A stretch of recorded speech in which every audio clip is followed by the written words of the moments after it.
Мы, как всегда, раз в год объединяемся зимой с одними из самых известных путешественников России автомобильных для того, чтобы сделать какой-нибудь интересный проект.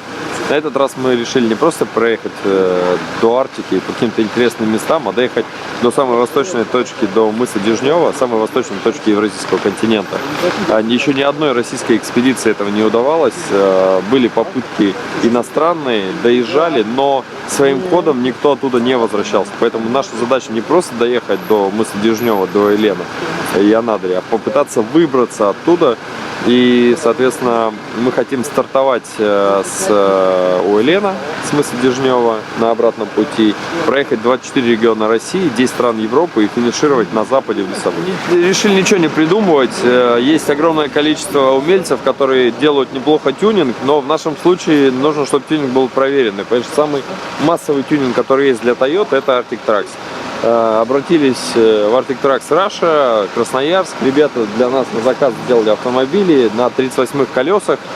Полностью перенесли передний и задний мост. Передний мост подвинут на 10 сантиметров вперед и немножко опущен вниз. Задний мост на 12 отодвинут для того, чтобы не резать двери. Поменены главные пары, увеличенные баки под 400 литров. Дополнительная стоит арктическая палатка наверху, в которой будут спать 2 человека из 6. Установлены спальники, преобразователь 12220, мультиварка, термопод, даже кофемашина есть. Дополнительный свет поставили. На этот раз решили поставить такие балки от Остром смешанного типа. То есть это ближний по сторонам бьет для того, чтобы когда ехать по торосам было лучше видно. А этот дальний, такой очень хорошо направленный.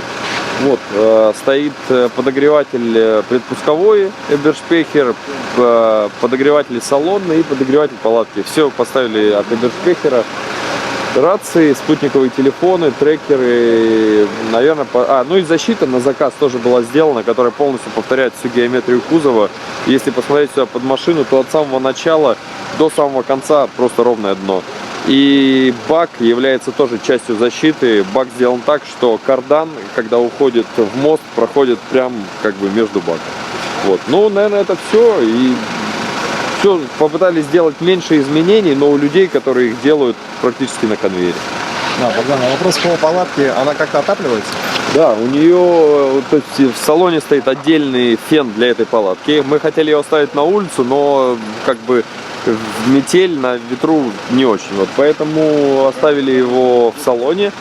Из салона есть гофра, которая через окно, через переходник, специальный кондуктор подает туда тепло, и ребята ее открывают, туда подают эту пушку, мы ее включаем, она надувается от тепла, и там комфортная температура, плюс толстые стенки, то есть в принципе даже без какого-то обогрева эта палатка, когда там есть 2 человека, довольно-таки теплая. Но с дополнительным обогревом, то есть они спокойно раздеваются до термобелья и даже приоткрывают дверь, потому что им жарко.